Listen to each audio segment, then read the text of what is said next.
এটা খেলার সময় নয়, বিবৃতির সময় নয়, ওয়াজের সময় নয়। এখন কথা হবে তরবারির ভাষায় কথা হওয়া দরকার। মুসলমানদের কথা এখন তরবারির ভাষায় হবে। আইদু লাহুম মাস্তাতাতুম মিন কুওয়া ওয়া মিন রিবাতিল খাইল তুরহিবুনা বিহি আদুওয়াল্লাহি ওয়া আদুওয়াকুম। সরকার স্পষ্ট ভাষায় বলতেছি, হাসিনা সরকার এখন নাই। স্পষ্ট ভাষায় ইসকনকে যদি নিষিদ্ধ করা না হয়, হ্যালো সরকার, এই মিডিয়ার মাধ্যমে আপনাদেরকে বলতেছি, অবজ্ঞা করার সুযোগ নাই। রাজনৈতিক খেলা খেলার সময় নাই, কামকার্ডের সময় নাই। ইসকনকে যদি বাংলার জমিনে আগামী 2-1 দিনের মধ্যে নিষিদ্ধ না করা হয়, ইসকন আমাদের একটাকে ফেলছে, আমরাও টার্গেট করে এদের একটাকে ফেলবো। কথা একেবারে ক্লিয়ার সাফ। আমরা এগুলো ভয় করি না, পরোয়া করি না। আঙ্কেল বলেছেন দীর্ঘ প্রায় 3 বছর আপনাদের এলাকার সন্তান আলেমায়ে কেরামের এখন অস্ত্র হাতে নেওয়ার সময় অস্ত্র ওপেন বইলা এজন্য রফিকুল ইসলাম মাদারীকে জেলে নেই, জঙ্গি বলে, এগুলো দেখার টাইম নেই আমাদের এখন সময় হয়েছে। হে মুসলিম উম্মার যুবকেরা, তোমাদেরকে আমরা ডাক দিচ্ছি, 10টা ইসকনের রয়ের দালালকে না মাইরা আমরা মরবো না ইনশাআল্লাহ। এক একজন পারবে না যুবক। 10-20টা ইসকন এবং রয়ের দালালদেরকে বাংলার জমিনে সাইজ না করে আমরা শাহাদাতের পেয়ালা ইনশাআল্লাহ নিব না ইনশাআল্লাহ। এই ভলান্টিয়ার গিরির দরকার নাই। যে যেভাবে দাঁড়ায় আছেন মঞ্চেও দয়া করে প্লিজ, আমি অসুস্থ মানুষ তবুও আসছি আপনাদের। আমি এখানে যখন নামি গাড়ি থেকে আমার বমি চলে আসতেছিল, আমার মাথা ঘোরায়া, আমার পিঠে প্রচন্ড ব্যথা, এরপরেও আমি আসছি। ঠিক আছে, আমি 4-5 দিন প্রোগ্রাম করতে পারি না, আমি 5 দিন মাহফিলে যেতে পারি নাই। অতএব দয়া করে আপনারা হই হুল্লোড় করবেন না। আমাদের এখন মাহফিলে থাকার কথা না, কথা ছিল তরবারি বা চাপাতি নিয়া সাইফুল ইসলাম ভাইকে যেভাবে ইসকন মারছে, ইসকনের ওই পান্ডাগুলোকে ওইভাবে কুপানো গিয়া মাহফিলে থাকা আমাদের জন্য এখন যথেষ্ট না। এই মুহফিল ফেলাইয়া মুসলমানদের এখন অস্ত্র হাতে নিতে হবে। সময় এসে গেছে গা, এটা আমরা বুঝতেছি না। সময় চলে যাচ্ছে কিন্তু আমরা এটা বুঝতেছি না। আমরা মনে করতেছি গতানুগতিক জিন্দিগি আর কি বলে রাজনীতি, এটা সেটা, আমি কিভাবে ক্ষমতায় যেতে পারবো, আমি কিভাবে ভালো অবস্থান তৈরি করতে পারবো। আপনারা হিসাব নিকাশ একটু পরে করবেন। আপনারা হিসাব নিকাশ এখন নড়াচড়াও করবেন না। এই একেবারে এখন না, পরে কাজগুলো পরে করবেন আপনারা। এখন না, এখন শেষ, নাহলে আমি আরেকটু পরে কথা শুরু করি, নাহলে আরো পরে কথা শুরু করব।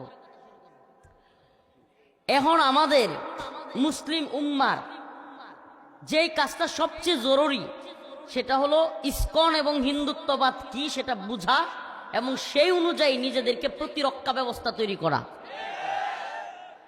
কোন সংগঠন যখন ঘোষণা দিয়ে মুসলিমদেরকে হত্যা করা শুরু করছে, আমি সত্যি কথা, আমি এতক্ষণ ওই যে সূরাতুল বারাআত আপনারা জানেন কিনা, সূরাতুল বারাআতুম মিনাল্লাহি ওয়া রাসূলিহি, এই সূরা যখন নাজিল হয় প্রত্যেক সূরার শুরুতে কিন্তু বিসমিল্লাহ আছে। কি আছে?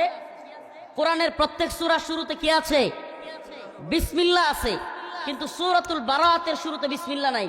জিবরাইল আমিনকে আল্লাহ পাক যখন এই সূরা দিয়ে পাঠাইছেন তখন বিসমিল্লাহ ছাড়া। কেন? তখন আল্লাহ পাক দয়ালু ছিলেন না, তিনি বিসমিল্লাহটা ছেড়ে দিয়েছেন। বিসমিল্লাহ ছাড়া মুশরিকদেরকে কোপানোর কথা ওই সূরার মধ্যে বলেছেন। মুশরিকরা যখন মুসলমানদের উপর আক্রমণ করবে, ওই সূরার প্রত্যেকটা আয়াতের পরপরই তোমরা মুশরিকদেরকে ধরো, যেখানে পাও তাদেরকে শাস্তি দাও। কারণ আল্লাহ জানতেন, আল্লাহ পাক কোরআনের মধ্যে বিভিন্ন আয়াতে বলে দিয়েছেন, লাতাজিদান্না আশাদ্দান নাস আদাওয়াতাল লিল্লাযিনা আমানুল ইয়াহুদা ওয়াল্লাযিনা আশরাকু, তোমরা মুসলিমদের সবচাইতে কঠিন শত্রুতা হিসাবে পাবে ইহুদি এবং মুশরিকদের। আমরা কি দেখতেছি? আজকে ইসরায়েলে মুসলমানদেরকে মারতেছে, ইসরায়েলে ছোট ছোট বাচ্চাদেরকে হত্যা করতেছে ইহুদিরা। আর এই গুজরাটের কসাই নরেন্দ্র মোদী এবং তার বিজেপি এবং আরএসএস এবং বাংলাদেশে আরএসএস এর রয়ের মদতপুষ্ট ইসকন এখন গুজরাট এবং আসামের মতো, কাশ্মীরের মতো আমাদের মুসলিমদেরকে চট্টগ্রামে জবাই করতেছে, জবাই। এটা ঠিক বলারও সময় নাই, সোজা কথা বলি আপনাদেরকে। আমি এজন্য খুতবা ছেড়ে দিতে চাচ্ছিলাম, আজকে আসতাম না প্রোগ্রামে। আসছি শুধু এই কারণে, উম্মাত কোন রাজনৈতিক দ্বিধাভক্তির সময় নাই। কিসের বিএনপি জামাত, অমুক দল হেফাজত, তমুক দল, সকল রাজনীতি বন্ধ। মুসলমান এখন ঐক্যবদ্ধ হওয়ার সময়। যে কোনো মুহূর্তে এই হিন্দুত্ববাদী ভারত আমাদের উপর আক্রমণ করে বসবে। এই মুসলমানরা বুঝতেছেই না, তথাকথিত রাজনীতির নামে, তথাকথিত বিবৃতির নামে শুরু করছে বিভিন্ন ধরনের খেলা। রাষ্ট্রের নিয়ন্ত্রণ যারা নিছে কিংবা যারাই বসে, এরা আসলে রাষ্ট্রের চিন্তা করে না, দরদি না। এরা ইসলামের প্রতি ভালোবাসা এদের অন্তরে নাই, এদের বুঝার গভীরতাও নাই। যদি বুঝার গভীরতা থাকতো এরা বুঝার চেষ্টা করত। বাংলাদেশে হিন্দুত্ববাদী ইসকন একজন অ্যাডভোকেটকে, সরকারি অ্যাডভোকেট, নরমাল অ্যাডভোকেট নয়, পিপি, তাকে আদালত চত্বরে দিনে দুপুরে কুপিয়ে হত্যা করা। আপনি কি কল্পনা করতে পারেন? আপনার আমার নিরাপত্তা কোথায়? আমি চ্যালেঞ্জ করে বললাম, ঠিক বলার দরকার নাই। আগামীকালকে আল্লাহ না করুক চট্টগ্রামে লালখান বাজারের সারা বাংলাদেশের অন্যতম একজন লোক, আমাদের উম্মা দরদি প্রিয় রাহবার শেখ হারুন ইজহারকে যদি ইসকন কুপায়া মেরে ফেলে, কি করবেন আপনি? এরপরের দিন রফিকুল ইসলাম মাদানীকে যদি কুপায়া হত্যা করে, এরা সশস্ত্রভাবে ছোট্ট ছোট্ট বাচ্চাদেরকে ট্রেনিং দিচ্ছে। এই চিন্ময় কুমার প্রভু নামের স্বামী, এই যে যেটাকে ধরছে, এই বদমাশ সরাসরি ওপেন লক্ষ লক্ষ জনতার সামনে ছোট ছোট বাচ্চাদেরকে পর্যন্ত মুসলিমদের বিরুদ্ধে লেলাইয়া দিচ্ছে। সে তার বক্তব্যের মধ্যে বলতেছে হিন্দুত্ববাদীদেরকে তৈরি হও, হিন্দুত্ববাদী মহিলাদেরকে বলতেছে সন্তান জন্ম দেওয়ার জন্য। এটা রাজনীতির সময় নয়। আব্দুল সালাম পিন্টু সাহেবের সাথে কারাগারে ছিলাম, আপনাদের এই এলাকার সন্তান। আলহামদুলিল্লাহ আমি তার মধ্যে যে আচরণ পেয়েছি, আমি 3 বছর ছিলাম আঙ্কেলের সাথে, উনি তো 17-18 বছর, সেই 7 থেকে। তো যেই মাধুর্যতা পেয়েছি তার মধ্যে, আল্লাহ পাক তার মুক্তিকে ত্বরান্বিত করুক, দ্রুত তিনি মুক্ত হোক। তার মধ্যে যে ভদ্রতা, আমাকে চাচা ডাকতো, সার্বক্ষণিক আমি একসাথে থাকতাম আমরা, চাচা ভাতিজা। আমি মাঝে মাঝে মনটা খুব খারাপ হয়ে যেত গা চাচার। ওই আপনার ঈদের দিন এই ব্যক্তিটাকে খাবার পর্যন্ত দেয় নাই, পরিবারের সাথে সাক্ষাৎ করতে দেয় নাই, তো কান্নাকাটি করতো। আমি দইরা বুঝাইয়া রুম থেকে নিয়ে আমার রুমে, আমার আম্মা খাবার পাঠাইছিল, ওইটা ঢুকতে দিছে, ওইটা খাওয়াইতাম, বসাইতাম এক প্লেটে, সান্ত্বনা দিতাম যে দেখেন আল্লাহ হাসিনারে এমন ধরা ধরবে যে আপনি চাচা কি ধরবো, সব তো শেষ। মানে হতাশ হয়ে যাইতেন, এত বছর হয়ে গেছে। তো আমি বলতাম চাচা হতাশ হইেন না, দেখবেন এমন ধরা ধরবে আমরা কল্পনাও করতে পারি না, আল্লাহ কারে দিয়া ধরবে, সুবহানাল্লাহ। এটা আমি বলতাম, চাচা আসলে আপনাদের সাথে গল্প করবে, আমি এইভাবে বলতাম যে এমন ধরা ধরবে আপনি কল্পনাও করতে পারবেন না। অতএব আল্লাহ পাক হাসিনাকে ধরেছে। এখন হাসিনার প্রেতাত্মারা নতুন করে ইসকনের মাথায় বর দিয়ে, এই যুব সমাজ, এই যুবক ভাইরা, ভলান্টিয়ারগিরির দরকার নাই প্লিজ, বুঝতেছেন না। আমি খুতবা বাদ দিতে চাইছিলাম, আমাদের এখন বক্তব্যের সময় নাই, এই গতানুগতিক এই তথাকথিত ওয়াজ মাহফিলের সময় না। কি শুরু করেছে এরা বাংলাদেশকে গুজরাট এবং কাশ্মীর বানাতে চাচ্ছে, বিভিন্ন এলাকায় উস্কানি দিচ্ছে হিন্দুত্ববাদীরা। হাসিনা গেছে তাদের পুতুল, এখন মাথা খারাপ হয়ে গিয়েছে। এখন যেমনে মন চায় তেমনে, একবার থ্রেট দেয় চট্টগ্রাম দখল করে নিবে, একবার থ্রেট দেয় বাংলাদেশ দখল করে নিবে, একবার থ্রেট দেয় বাংলাদেশে তারা হাঙ্গামা সৃষ্টি করবে, বিভিন্ন ধরনের থ্রেট দিচ্ছে। ও মুসলিম উম্মাহ, এগুলো কোরআনের কথা বলতেছি, কোরআনের কথা। যে আয়াত কারিমা তিলাওয়াত করেছি, আল্লাহ পাক বলেছেন লাতাজিদান্না শাদ্দান নাস আদাওয়াতাল লিল্লাযিনা আমানুল ইয়াহুদ ওয়াল্লাযিনা আশরাকু। তোমরা মুমিনদের,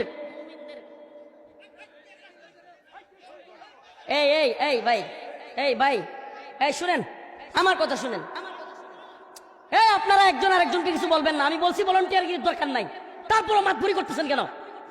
এত মাতবুরি দরকারটা কি? আমি বলছি ভলান্টিয়ারগিরিরও দরকার নাই। কেউ কাউকে বসতেও বলবেন না, উঠতেও বলবেন না, একেবারে দয়া করে চুপ থাকেন। আমি না মাইক ছেড়ে দিয়ে চলে যাবো, বুঝতেছেন? এটা আবেগ থেকে, অন্তর থেকে কথাগুলো আসতেছে বলে আমি বমি পর্যায়ে চলে আসছিলাম, মাথা ঘুরে পড়ে যাই। এই মুহূর্তে আমি আপনাদের প্রোগ্রামে আসছি, দয়া করে প্লিজ আমাদের মুসলিমদের অবস্থানটা বোঝার চেষ্টা করেন। ফাটল তৈরি করার সুযোগ নাই। নিজেরা কিসের ঝগড়া করেন মিয়া? ভারত হামলা করার প্রস্তুতি নিচ্ছে, বাংলাদেশে হামলা করার প্রস্তুতি নিচ্ছে। নাউজুবিল্লাহ। আপনি কল্পনাও করতেছেন না। আপনি মনে করতেছেন গতানুগতিক চিন্তা, কালকে তো খাবো, কালকে গরুটা নিয়ে হাল চাষ করবো, পরের দিন পোলাডারে নিয়ে চাকরিতে যাব, পোলাডারে একটা বিয়ে করাবো, মেয়েরে বিয়ে দিব। না, এত সহজ না। যদি অচেতন থাকেন, কাশ্মীরের মতো, মায়ানমারের মতো অবস্থা হবে মুসলিমদের। কথা দিলাম, কথা বললাম, মনে করতেছেন না এই অবস্থা হবে না আমাদের। হুজুর আমরা সব জানি, কিচ্ছু জানেন না, কিচ্ছু জানেন না। এদেশ নিয়ে কত বড় গভীর ষড়যন্ত্র হচ্ছে। আমাদেরকে এর জন্য তৈরি থাকতে হবে মুসলমান।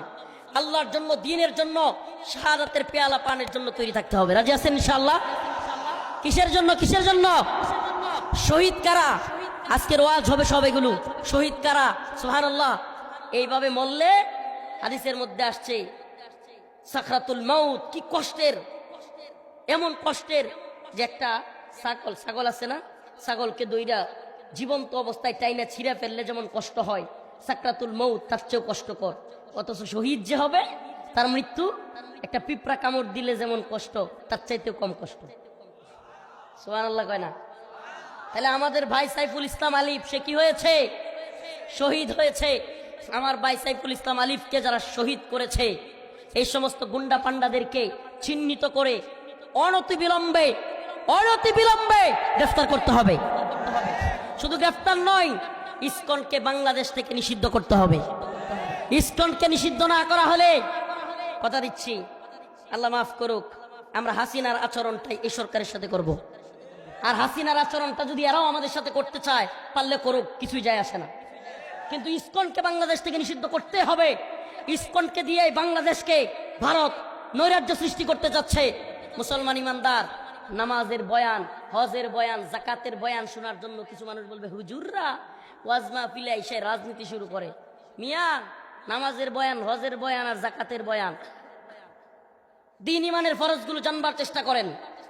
ইমান আনার পর সবচাইতে বড় ফরজ কি জানেন? অনেকে জানি না আমরা। ইমান আনার পর কালিমা লা ইলাহা ইল্লাল্লাহ মুহাম্মাদুর রাসূলুল্লাহ পড়ার পর সবচাইতে বড় ফরজ হলো নিজেদের ভূখণ্ড রক্ষা করা।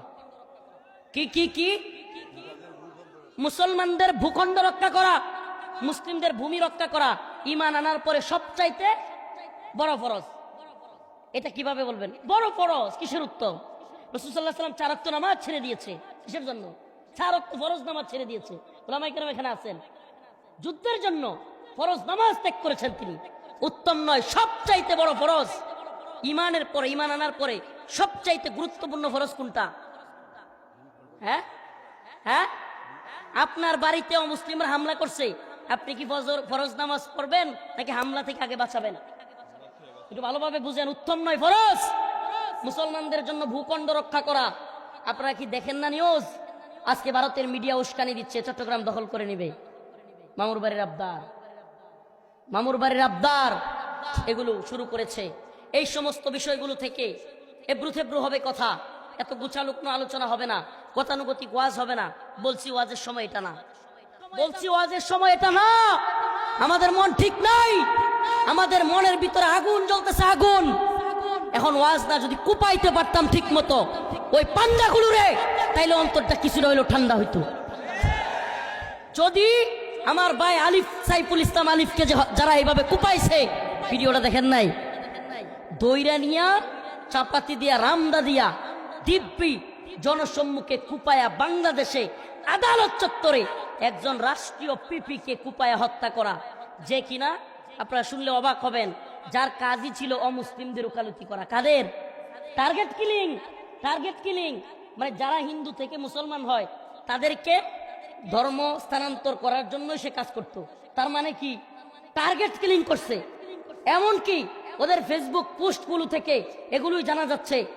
অথচ আমাদের এদেশের দালাল মিডিয়া, এদেশের দালাল মিডিয়া, সময় টিভি, অমুক টিভি, তমুক টিভি, এই অনেকগুলো দালাল মিডিয়া, 2-4টা ছাড়া মাশাআল্লাহ এটিএন নিউজ নাকি এটিএন বাংলা, এটা দেখলাম ভালো নিউজ করতেছে।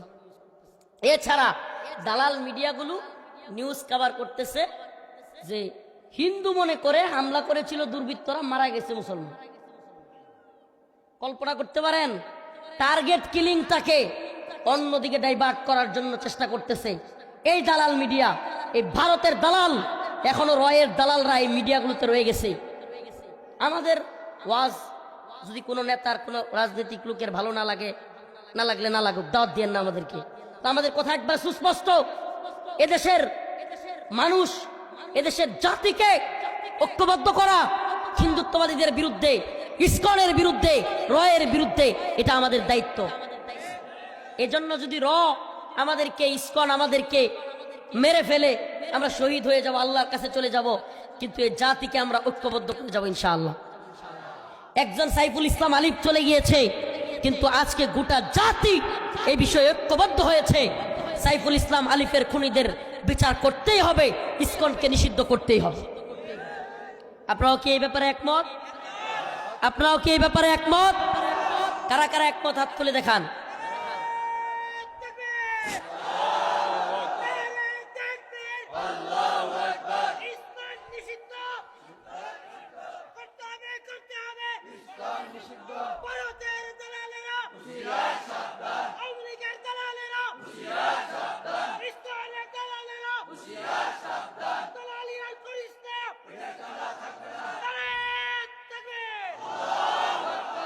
আমাদের বক্তব্য একদম স্পষ্ট। আল্লাহ পাক বলেছেন, এত বুদ্ধিজীবী হওয়ার টাইম নাই।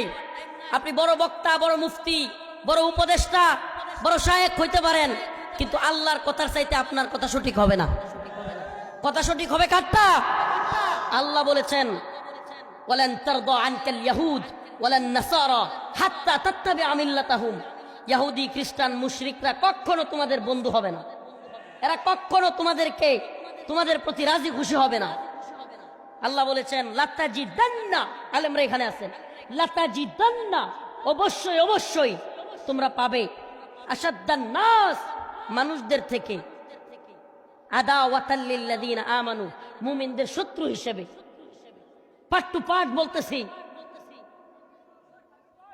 আল ইয়াহুদ ওয়াল্লাযিনা আশরাকু, ইহুদি এবং মুশরিকদেরকে আপনি দেখেন, আল্লাহ পাক সেই 1500 বছর আগে প্রায় রাসূল সাল্লাল্লাহু আলাইহি সাল্লামের কাছে পাঠাইছেন। অথচ এখন দেখেন গোটা পৃথিবীতে মুসলিমদের সবচেয়ে বড় শত্রুতা কারা করতেছে? একটা ইহুদি। ইসরায়েলে কারা মারতেছে মুসলমানদের? ইহুদি। আর একটা কাশ্মীর, কারা মারতেছে? মুশরিকরা, হিন্দুত্ববাদীরা।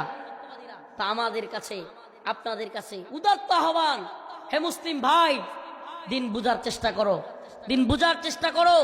প্রিয় ভাইয়েরা আমার, বন্ধুরা আমার, আসুন আমরা ঐক্যবদ্ধ হই। মুসলিম যুবকদেরকে বলবো, প্রিয় যুবক ভাইরা, আশপাশ দেখবার সময় নাই, বুড়ি থাকবে না, মুসলিম যুবকদের বুড়ি থাকবে না। মুসলিম যুবকরা যে কোনো সময় ডাক দিলে, আপনি কল্পনা করতে পারবেন, আপনাকে যদি ডাক দিলে পাওয়া না যায় দিনের জন্য।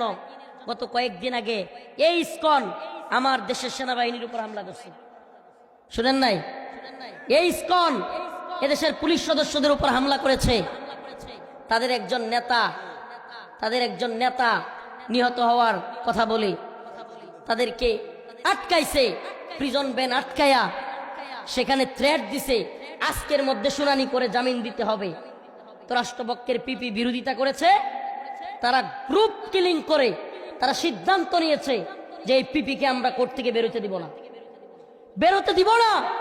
এবং আমাদের ভাই সাইফুল ইসলাম আলিফ, আল্লাহ ভাইয়ের শাহাদাতকে কবুল করুক বলে না, যখন তাকে হত্যা করতেছে সে চিল্লায় চিল্লায় আল্লাহ আল্লাহ বলতেছে, আল্লাহু আকবার বলতেছে। কলিজা ফেটে যাওয়ার মতো অবস্থা। আমাদের আওয়াজ চিৎকার করে নয়, আস্তে আস্তে বলতেছি। আমাদের পালস বুঝার চেষ্টা করেন। বর্তমান নতুন সরকারকে বলবো, আমাদের পালস বুঝার চেষ্টা করেন। খুব দ্রুত সময়ের মধ্যে ভারতকে তোয়াক্কা না করে ইসকনের যে সমস্ত গুন্ডারা, সন্ত্রাসীরা, এই জঙ্গিরা, আমি চাচা ডাকতাম, আবারও বলতেছি, আব্দুল সালাম পিন্টু, এই বেচারা একজন নির্দোষ মানুষ। এই বেচারাকে জঙ্গি মামলা দিয়ে দিছে, সন্ত্রাসী মামলা দিয়ে দিছে, 21শে আগস্ট গ্রেনেড হামলা মামলা দিয়ে দিছে। অথচ এই ব্যক্তি কোনোভাবে এই কাজের সাথে জড়িত নয়, এই লোকটাকে ফাঁসায় দিছে। অথচ আসল জঙ্গি সন্ত্রাসী যেগুলো, এই ইসকনের পান্ডাদেরকে, এই ভারতের দালাল, প্রথম আলু, এই ভারতের দালাল, এই ডেইলি স্টার, এদেরকে পুষা রাখতেছে। আমরা এদেরকে উপযুক্ত বিচারের আওতায় আনতে হবে বলে দিই। এই সমস্ত দালাল মিডিয়া যেগুলো আমাদের বারবার মুসলমানদের বিরুদ্ধে, আজকে কোথায় আপনাদের এই আসিফ নজরুল সাহেব বড় বিবৃতি দেখি না, এমনিতে ছোট ছোট বিষয়ে খুব কড়া হুঙ্কার বিবৃতি এদের দেখবেন। এই সুশীল বাঙ্গু সেকুলার এগুলোর দেখবেন খুব গরম গরম বক্তব্য অন্যান্য ইস্যুতে। আপনি কল্পনা করতে পারেন আজকে একটা হিন্দু মারা গেলে, হিন্দুকে এইভাবে জবাই করলে কি হইতো বাংলাদেশে? কল্পনা করতে পারেন? আমাদের মুসলিমদের আসলে চেতনাই নাই। কি যে মনে করি আমরা, এই তথাকথিত রাজনীতি যেগুলো করে এগুলোর আরো ইমান মরে গেছে, এগুলোর ইমানের অবস্থা আরো 12টা বেজে গেছে। এগুলো দলান্ধ, এগুলো নেতা আর হলো কিছু টাকা পকেটের ধান্দা, এগুলো সব দলান্ধ হয়ে যাচ্ছে, প্রায় দল সর্বনাশ হয়ে যাচ্ছে। এরা ইসলামকে বুঝে না, দিনকে বুঝে না, ইমানি চেতনা জাগে না এদের। কেন জাগে না? ওই দল কি কয়, নেতা কি কয়, এটা চিন্তা করে বসে থাকে। আরে ভাই, আপনি বুঝেন না কেন? আমার একটা মুসলিম ভাইকে কুপায়া দিনে দুপুরে হত্যা করে ফেলছে। হাই হাই, আমি এখনো এখানে বসে আছি। এই জন্য আমার অন্তরের ব্যথাটা মুরব্বীদেরকে মানতেছি। আমি বুঝাইতে পারবো না আপনাদেরকে, যদি খালি একবার ডাক দেয় ইনশাআল্লাহ কাউকে আমরা পরোয়া করি না, চট্টগ্রামের দিকে রওনা হবো ইনশাআল্লাহ। চট্টগ্রামে ইসকনের এই এবং এই ভারতের দালালদেরকে সাইজ করার জন্য ইনশাআল্লাহ সমস্ত যুব সমাজকে নিয়ে আমরা প্রয়োজন হলে লং মার্চ ঘোষণা করে চট্টগ্রামের দিকে রওনা হবো ইনশাআল্লাহ। রাজি আছেন তো ইনশাআল্লাহ? এই শহীদের মর্যাদা বলি একটু, তাইলে দুনিয়ার খায়াসাত মিটে যাবো গা। দুনিয়ার এই তথাকথিত নেতা হওয়ার আশা, এই একটু নেতা হইয়া এলাইকে একটু ভাবসাব দেখায় কয়েকটা টাকা কামানোর ধান্দা, আর এগুলো সব মরে যাবো গা শহীদের মর্যাদা শুনলে। সুবহানাল্লাহ। একজন শহীদ প্রথমত তার মৃত্যুটা কেমন হবে বলছি, পিঁপড়ার কামড়ের চেয়েও নরম। আবার কি? সুবহানাল্লাহ। আল্লাহ পাক বলেন, ওয়ালা তাকুলু লিমান ইউকতালু ফি সাবিলিল্লাহি আমওয়াত বাল আহইয়া ওয়ালাকিন লা তাশউরুন। আবার আল্লাহ রাব্বুল আলামিন বলেন, ওয়ালা তাকুলু লিমান ইউকতালু ফি সাবিলিল্লাহি আমওয়াত, আল্লাহর রাস্তায় জীবন দিয়েছে তোমরা তাদেরকে মৃত বলো না। সুবহানাল্লাহ। আল্লাহর রাস্তায় যে জীবন দিছে তারে কি বলিও না। এই আরেকটা কথা বলার সময় আসছে, এটা বলে দেই। এই যারা দিনে দুপুরে মুসলমানদের কুপায় হত্যা করে, এরা সন্ত্রাসী নাকি আব্দুল সালাম পিন্টু সাহেব আমার চাচা, তার ভাই মাওলানা তাজউদ্দিন, তিনি সন্ত্রাসী? সন্ত্রাসী কারা? এই র এবং ইসকনের দালালরা, এরা সন্ত্রাসী, এরা জঙ্গি। আর এই বেচারা একজন আরেকজন মাজলুম মানুষ, আপনারা অবশ্যই চিনেন, আপনাদের এলাকার সন্তান মাওলানা তাজউদ্দিন। তাজউদ্দিনই তো মাওলানা তাজউদ্দিন, মর্দে মুজাহিদ। দিনের এই মুজাহিদদেরকে দরকার এই ভারত বিরুদ্ধে এবং এই আধিপত্যবাদী শক্তির বিরুদ্ধে এরকম মর্দে মুজাহিদ হইতে হবে। এই দুনিয়া আমারে কি বলে এগুলো দেখবার টাইম আছে আমার? এই দুনিয়ার তথাকথিত সন্ত্রাসবাদীরা, এ বড় সন্ত্রাস কারা? কাশ্মীরে যারা আমাদের মুসলমানদের মারতেছে এরা সন্ত্রাসী না? ইসরায়েলে ফিলিস্তিনে যারা আমাদের মুসলমানদেরকে মারতেছে এরা সন্ত্রাসী না? এই জাতিসংঘ নামের ভণ্ডরা ইসরায়েলকে সন্ত্রাসী বইলা জাতিসংঘের পক্ষ থেকে ইসরায়েলকে নিষেধাজ্ঞা দিছে? দেয় নাই। এরা তো আরো বড় সন্ত্রাসী, কথা কয় না? যে আমেরিকা ইরাকে, বাগদাদে, আফগানিস্তানে মুসলমানদেরকে মাইরা মাটির সাথে মিশাইয়া দিছে, এগুলো তো আরো বড় সন্ত্রাসী। আমেরিকা, ভারত, ইসরায়েল আমগরে সন্ত্রাসী কইল না কি কইল, এটার ভয়ে কি আমগর মাথা নিচু হইব? শয়তানরা মিল্লা আমার জঙ্গি কইলে আমি জঙ্গি নাকি আমি আল্লাহর বান্দা? আমি আল্লাহর গোলাম। অতএব হীনমন্যতা হবেন না। আমি একটা কথা বলে দিই, দিনের পক্ষে কাজ করতে গেলে ট্যাগ ট্যাগ দেওয়া, ট্যাগ, এটাকে বলে নেম কিলিং। Name killing. আপনাকে বলবে রাজাকার, আপনাকে বলবে জঙ্গি, আপনাকে বলবে 21 আগস্ট গ্রেনেড হামলার আসামি, বিভিন্ন কিছু ট্যাগ দিবে। ট্যাগ ট্যাগ দিয়ে দিয়ে আপনাকে অন্যদের থেকে আলাদা করে ফেলবে। আপনারা দেখছেন কিনা, দীর্ঘদিন যাবৎ আল্লামা সাইদি রহিমাহুল্লাহর পক্ষে অনেক আলেমরা কথা বলতো না, চুপ থাকতো। কেন? তার পক্ষে কথা বলা যাবে না, ওনাকে রাজাকারের মামলা দিছে। আরে মিয়া, এইটাই তো হলো জালেমদের সবচাইতে বুদ্ধি, সহজ বুদ্ধি, যে আমরা এক একজনকে ট্যাগ দিব, জঙ্গি বলবো কাউরে, তাইলে মাওলানা তাজউদ্দিনের পক্ষে আর কাউরে পাওয়া যাবে না। তাজউদ্দিনকে সবাই ঘৃণা করবে, আরে তাজউদ্দিন কি কাজটা করলো, এসে তাজউদ্দিন সবচেয়ে ভালো কাজ করছে, এই জন্য তাজউদ্দিনের পক্ষে বলে গেলাম, পারলে আমার একটা মামলা দিয়ে জেলে দিয়ে দে, আমার এতে কিচ্ছু যায় আসে না ইনশাআল্লাহ। মর্তে মুজাহিদেরা, এরাই দিনের অতন্ত্র প্রহরী, যারা আলেমদেরকে ভালোবাসে, যারা এই উম্মাকে জাগরণের জন্য কাজ করে। এই জালেমরা, এই সন্ত্রাসবাদীরা আমাদেরকে জঙ্গি বললো না মৌলবাদী বললো, এগুলো দেখবার টাইম আসতে। প্রিয় ভাইরা আমার, আল্লাহ পাক বলেছেন, ওয়ালা তাকুলু লিমান ইউকতালু ফি সাবিলিল্লাহ। আজকে আপনারা জানেন আমার ভাই সাইফুল ইসলাম আলিফের জানাজা হয়েছে, তাকে গোসল পর্যন্ত করাইতে হয় নাই। শহীদের জানাজা গোসল চাও, গোসল নাই শহীদের জানাজা। কেন? কারণ আল্লাহ বলছে, ওয়ালা তাকুলু, তোমরা তারা মৃত বলবাই না, সে তো মরেই নাই, তার আত্মাটাকে আমি একটা জান্নাতের সবুজ পাখির ভিতরে ঢুকাই দিছি। আল্লাহ নিজে বলতেছে, আমি তার আত্মাটাকে কি করছি? জান্নাতের একটা সবুজ পাখির মধ্যে ঢুকাই দিছি, আর সে দুনিয়া থেকে যাওয়ার সাথে সাথে জান্নাতের মধ্যে উঠতেছে, যেমন চায় খাইতেছে। সুবহানাল্লাহি ওয়া বিহামদিহি। তোরা আমাদেরকে ট্যাগ দিবি, তোরা আমাদেরকে হত্যা করবি, মারবি, হামলা করবি, মামলা দিবি, এগুলোর পরোয়া আমরা করি না। বদর 313 জন মুজাহিদ, বদর গোটা পৃথিবীর অমুসলিমরা তখন এই 313 জনের বিরুদ্ধে ছিল। বদ্রি মুহাম্মদুর রাসূলুল্লাহ সাল্লাল্লাহু আলাইহি সাল্লামের দল বিজয়ী হয়েছিল। আজকেও আফগানিস্তানে গোটা পৃথিবীর Russia, Soviet union, America, Britain, France, Germany, Italy সব রাষ্ট্র মিলে আফগানে হামলা করেছিল। কিছুদিন আগেও 21 সালে লেজ গুটায় বাপ দাইকে পালাইতে বাধ্য হয়েছিল। আপনি কি মনে করেন ভারত আমাদেরকে উস্কানি দিবে? মুসলমান সিংহের জাতি, বীরের জাতি, গাল গল্প নয়, ইমানের জাগরণ নিয়ে আগায়া যাবেন। হিন্দুত্ববাদী ভারতকে ভয় পাওয়ার টাইম নাই।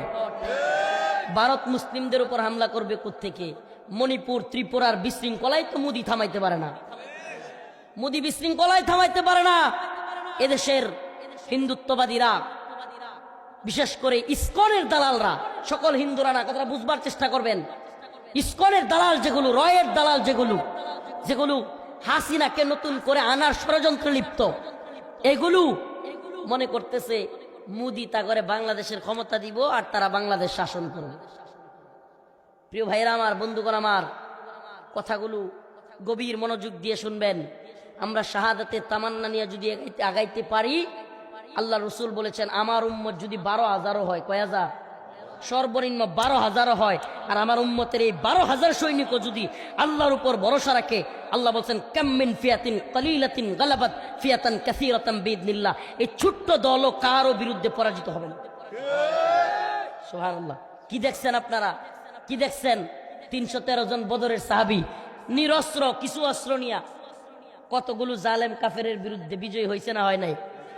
এই আফগানিস্তানের সামরিক শক্তি তালেবানের বেশি ছিল নাকি আমেরিকা রাশিয়ার বেশি ছিল?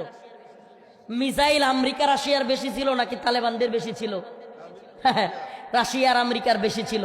মিসাইল বেশি ছিল, ড্রোন বেশি ছিল, কামান বেশি ছিল, বিমান বেশি ছিল, সবই তো বেশি ছিল। সৈনিক বেশি ছিল না কম ছিল? বেশি ছিল। বিজয়ী কারা হয়েছে? সুবহানাল্লাহ কয় না। কেন বিজয়ী হয়েছে?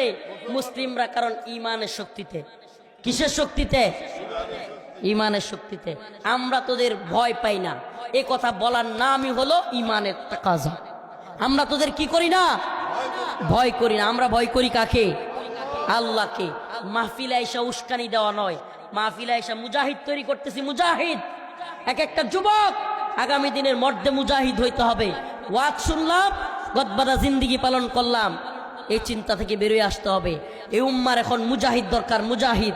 আমি তো মনে করি বর্তমান সরকার একটা ধুম্রজালের মধ্যে আছে। যুবকদেরকে ব্যাপক হারে সশস্ত্র ট্রেনিং দেওয়ানো দরকার। এরা যেমন থ্রেট দিতেছে, ভারতের সাথে একেবারে কথা হবে তরবারির ভাষায়। এরা আমাদেরকে যে ভাষায় কথা বলবে, আমরাও সেম ভাষায় পররাষ্ট্রনীতিতে কথা বলবো। নতজানু পররাষ্ট্রনীতি নাই, ইটের জবাব পাথর দিয়ে দিতে হবে। ভারত যখন দেখবে কিরে না এত নরম না, তখন এরা হামলা করবে। কি এখন এতক্ষণ তো বললাম আল্লাহর হিম্মতের কথা, ইমানের শক্তির কথা, ভূরাজনৈতিক অবস্থান বলি।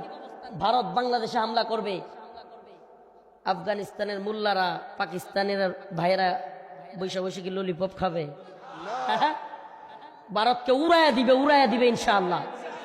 আমরা হিম্মত হারা হব না, আমরা কোনো দিক থেকে ভারতকে ভয় পাই না। আমার আজকের আলোচনাটা একটু নোট করেন, গুরুত্ব দেন, একটু ভালোভাবে বুঝবার চেষ্টা করেন। গতানুগতিক ওয়াজ অনেক শুনছেন, একটু গভীরভাবে দেশ, রাজনীতি, ইসলাম নিয়ে ভাববার সময় এসেছে। আপনারা যারা ঘুমন্ত আছেন, মায়ানমারেও অনেক আলেমরা আগে ভাগে এইসব কথা বলছিল। হুজুর আপনারা একটু বেশি বুঝেন, দেশটাতে অস্থিরতা তৈরি করতে চান।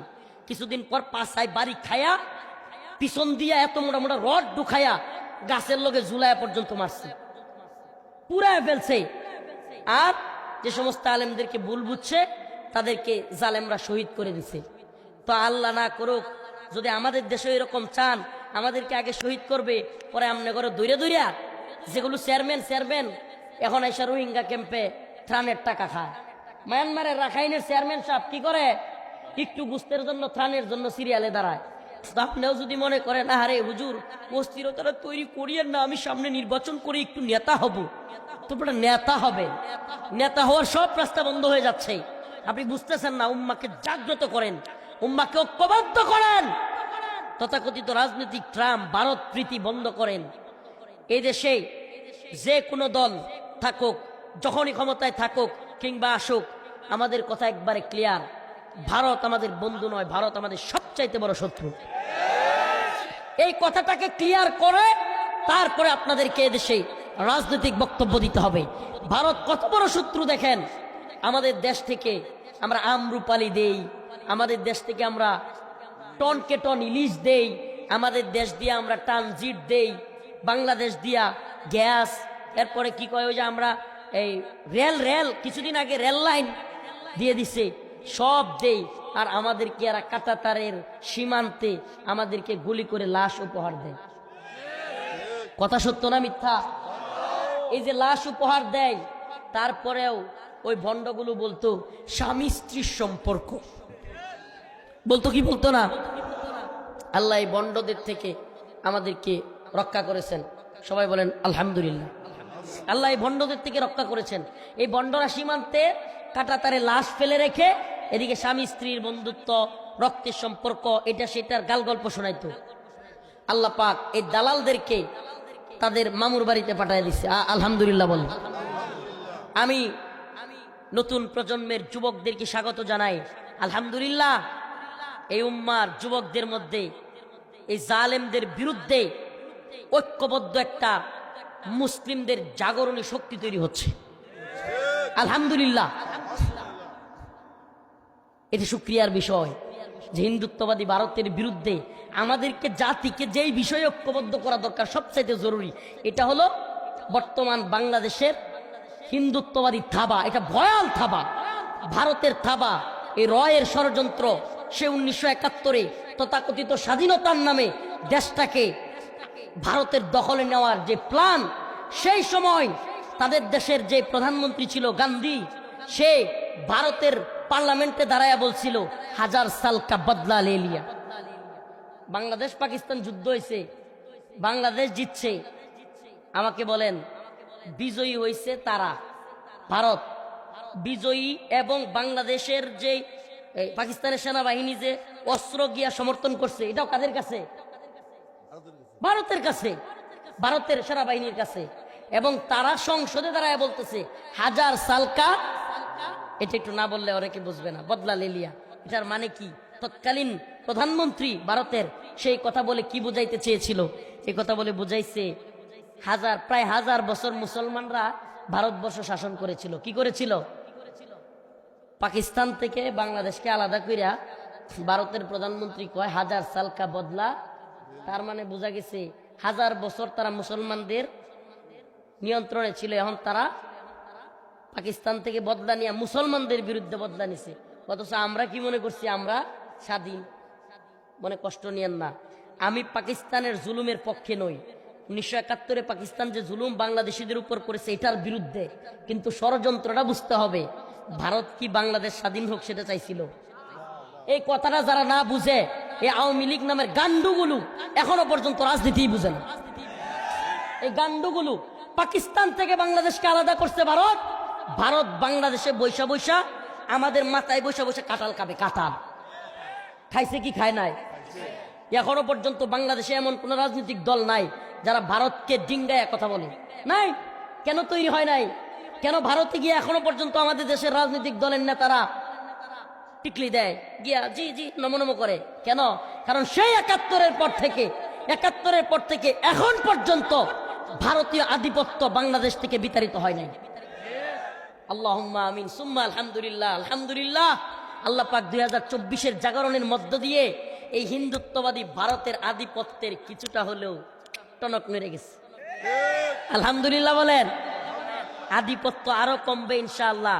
আমার চাচা আব্দুল সালাম পিন্টু বের হোক, আমাদের বাবর সাহেব বের হোক। আমরা বলি বাবর সাহেবকে, জামান বাবর সাহেবকে তাড়াতাড়ি মুক্তি দেন।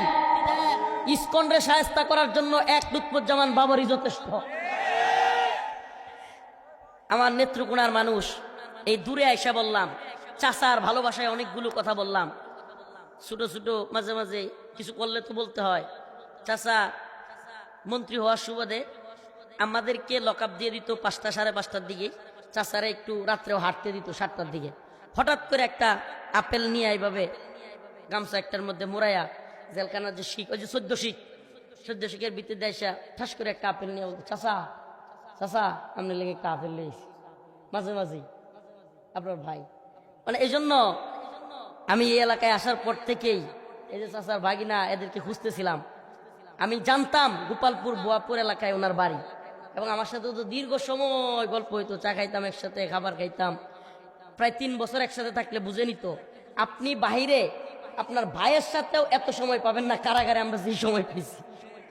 মানে আমাদের তো কোনো কাম নাই, খাও দাও বসে বসে গল্প করো, সরকারি খাউন আর লগিয়া গল্প করো, আর লগিয়া কোরআন তিলাওয়াত করা, নামাজ পড়া। এই তো আমি চাচার নামাজ আমি পড়াইতাম, ইমামতি আমি করতাম, দীর্ঘদিন আমি বয়ানও করতাম। চাচা আমার মাঝে মাঝে এইভাবেই হাতে চাপ দিয়া দত্ত, ইনে ভারত বিরোধী কইেন না। আমি জেলখানাতেও ভারত বিরোধী বক্তব্য দিতাম। তো যাই হোক, তো আল্লাহ পাক তার মুক্তিকে ত্বরান্বিত করুক, বলে না আমিন। আমার আজকের আলোচ্য বিষয় কোরআনের আয়াত থেকে আপনাদেরকে একটা মেসেজ দেওয়া। ভাই, আমাদেরকে ভুল বুঝবেন না, মনে করবেন না হুজুররা এই বুরাজনীতি বুঝে না, হুজুররা আমাদেরকে বিপদে ফেলতে চায়। এই আলেমরা আপনাদের বিপদে ফেলতে চায় নাকি? দুর্যোগে, দুর্বিপাকে, দুর্দিনে সবার আগে এই জাতির সামনে আলেমরাই সবার আগে হাজির হয়। সত্য কয়েন, এই দুর্দিনে, বন্যায় কোন, দুর্যোগে কোন, দুর্বিপাকে কোন, আলেমরা সকল, আপনারা মিডিয়াতে অবশ্যই দেখে থাকবেন, আলেমরা জাপায় পড়ছে কি পড়ে নাই। আমরা আপনাদের দুর্দিনে পাশে দাঁড়াতে চাই। আমরা আপনাদেরকে সতর্ক কেন করি? ও ভাই, সবাই নামাজের বয়ান করবে না, সবাই জাকাতের, হজের, কোরবানির মাসলা মাসাইলের বয়ান করবে না। কিছু মানুষকে ইসলাম, রাষ্ট্র রাজনীতি এবং পৃথিবীর বর্তমান অবস্থা নিয়ে, এবং বিশেষ করে এই উম্মাকে বিভিন্ন ষড়যন্ত্রের ব্যাপারে সজাগ করতে হবে। আমরা আপনাদেরকে সজাগ করি। আপনি কল্পনা করতে পারবেন না, এই ইসকন যখন আওয়ামী লীগ সরকার, হাসিনা এবং তার প্রশাসন এদেশের আলেমদেরকে বন্দী করছে, এদেশের ছোট ছোট ছাত্রদেরকে গুলি করে হত্যা করছে, আপনারা কি কোনোদিন শুনছেন ইসকন আওয়ামী লীগের বিরুদ্ধে কোনো ধরনের আন্দোলন করছে? তাইলে হাসিনা যাওয়ার পর থেকে কই থেকে ইসকন আইলো? এত লক্ষ লক্ষ মানুষ নিয়ে রংপুরে সমাবেশ করে, চট্টগ্রামে সমাবেশ করে, সরকারকে হুমকি দেয়। কাহিনী কি বুঝতে বাকি আছে? কাহিনী কি? কাহিনী একটাই, দিল্লির গোলামি। দিল্লি এখন তার দালাল আওয়ামী লীগ ছিল, হাসিনা ছিল, এগুলো ধ্বংস হয়ে গেছে গা, এখন নিজের আই লেগে বসছে। আমরা বলি আওয়ামী লীগ দিয়া পারো নাই, হাসিনা দিয়া পারো নাই, ইসকন দিয়া পারো নাই, ইনশাআল্লাহ মুসলিমদের বিরুদ্ধে নামলেও পারবা না ইনশাআল্লাহ। বিজয় মুসলমানদের হবে ইনশাআল্লাহ। বিজয় কাদের হবে? শুধু একটা কাজ করতে হবে, চোর ঘরে চুরি করে যদি গৃহস্থ, আমাদের দেশে তো গৃহস্থই কয়, কি কয়, মালিক যদি খালি সজাগ থাকে তাইলে আর চোরের খাওয়া নেই। এই কাজটা আপনারা করবেন। আজকের আলোচনায় শেষ মেসেজ এটাই, আমরা যদি ওদের চুরি বুঝে ফেলি তাইলে এরা ব্যর্থ, আমরা সাকসেস। আমাদেরকে ওদের চুরিটা, ওদের ষড়যন্ত্রটা বুঝতে হবে। এরা বর্তমানে চাচ্ছে বাংলাদেশের মধ্যে ফাটল তৈরি করতে। আলহামদুলিল্লাহ উম্মার জাগরণ তৈরি হয়েছে। আমি বলি ভাই, দয়া করে ভাই, ইসলাম আগে, আপনি রাজনীতিটা রাজনীতির জায়গায় রাখেন, আপনার ধর্ম আগে। বিশ্বাস করেন, কবরে গেলে, আমি আগে একদিন ওয়াজটা করছিলাম, আজকে আবার বলি, কবরে গেলে মুনকার নাকির প্রশ্ন করবে না, what is your team? Awami League, BNP and Jamaat বলবে? মুনকার নাকির প্রশ্ন করবে যে আপনার দলের নাম কি? বিএনপি, জামাত, হেফাজত? এটা জিজ্ঞেস করবে? জিজ্ঞেস করবে তোমার ধর্ম কি? তাইলে আমার পরিচয়, প্রথম পরিচয় আমি মুসলমান। আমি মুসলমান, এটা কি আমার পরিচয়, এবং এটাই কবরে কাজে লাগবে ভাই। আগামীকালকে আপনি মারা যাইতে পারেন, আমি মারা যাইতে পারি, আপনি মারা যাইতে পারেন। অতএব যেই পরিচয় আমার কাজে লাগবে সেটাকেই তো অগ্রগণ্য তালিকায় রাখতে হবে, ঠিকই ঠিক না? অতএব সেই পরিচয়টাকে সামনে রেখে সেটাকে ফোকাস করে আসুন আমরা সজাগ হই, হিন্দুত্ববাদী থাবার বিরুদ্ধে ঐক্যবদ্ধ হই। আমি তো বলি, যদি ইসকনের বিরুদ্ধে, ইসকন নিষিদ্ধ করার দাবিতে টাঙ্গাইলেও ডাক আসে, টাঙ্গাইল অচল করে দিতে পারবেন তো ইনশাআল্লাহ? টাঙ্গাইল অচল করে দিতে পারবেন তো ইনশাআল্লাহ? আমরা বাংলাদেশে ইসকনকে নিষিদ্ধ করেই ছাড়বো ইনশাআল্লাহ। আর আমি আজকে এটা পোস্ট করেছিলাম যে এই সমস্ত দালাল মিডিয়াগুলো প্রথমে এগুলোর বাইঙ্গা ঘুরাইয়া দেওয়া দরকার। যে ভণ্ড বদমাইশগুলো এখনো পর্যন্ত ভারতের দালালি করে আমার ভাই সাইফুল ইসলাম আলিফকে টার্গেট কিলিং করা, হত্যা করাটাকে, এটাকে একটা মানে দাঙ্গা, মানে ত্রিমুখী সংঘর্ষের মধ্যে হঠাৎ মানুষ মারা যায়, এটা বইলা চালাইয়া দিচ্ছে। কত বড় বাটপার, কি পরিমাণে বাটপার এই মিডিয়া! এই মিডিয়াগুলোকে আগে সাইজ করে দেওয়া দরকার। এই মিডিয়াগুলো এদেশের প্রতিনিধিত্ব করে না, এদেশের মুসলিমদের প্রতিনিধিত্ব করে না, এরা ইন্ডিয়ার দালালি করে। এবং বাংলাদেশে একটা তথ্য দেই আপনাদেরকে, বাংলাদেশে সবচাইতে বেশি দালালি ইন্ডিয়ার এবং হিন্দুত্ববাদের বা রয়ের সবচাইতে বড় এজেন্ট বসায় রাখছে এই মিডিয়া জগতে, এই মিডিয়া সেক্টরে। এই মিডিয়া সেক্টরটা মুসলমানদের প্রতিনিধিত্ব করে না। এই মিডিয়া সেক্টর এবং ওই সুশীল শ্রেণীর যে সেক্টর এবং ওই যে চলচ্চিত্র সেক্টর আরেকটা আছে, এগুলো সবগুলো হলো হিন্দুত্ববাদীদের দালাল। এগুলো থেকে সাবধান থাকতে হবে, সজাগ থাকতে হবে। বিজয় আমাদেরই হবে ইনশাআল্লাহ। আমরা শেষ আখেরি কথা আবারও বলি, হয় মিডিয়ার ভাইরা, এ কথা আপনাদের দায়িত্ব প্রচার করা। সরকারের কাছে আগেও বলেছি, এখনো বলছি, সরকারকে আমাদের পালস বোঝার চেষ্টা করেন।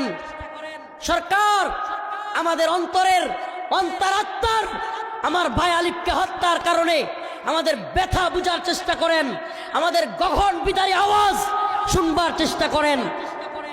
ইসকনকে নিষিদ্ধ করেন, আমার ভাই আলিফ হত্যাকারীদের দ্রুত ফাঁসির ব্যবস্থা করেন, আর না হলে নতুন আইন করে এদেরকেও জবাই করার ব্যবস্থা করেন। জবাই এগুলোরে জবাই করার ব্যবস্থা করেন, না হলে আপনাদেরকে আমরা রেহাই দিব না, আপনারাও রেহাই পাবেন না।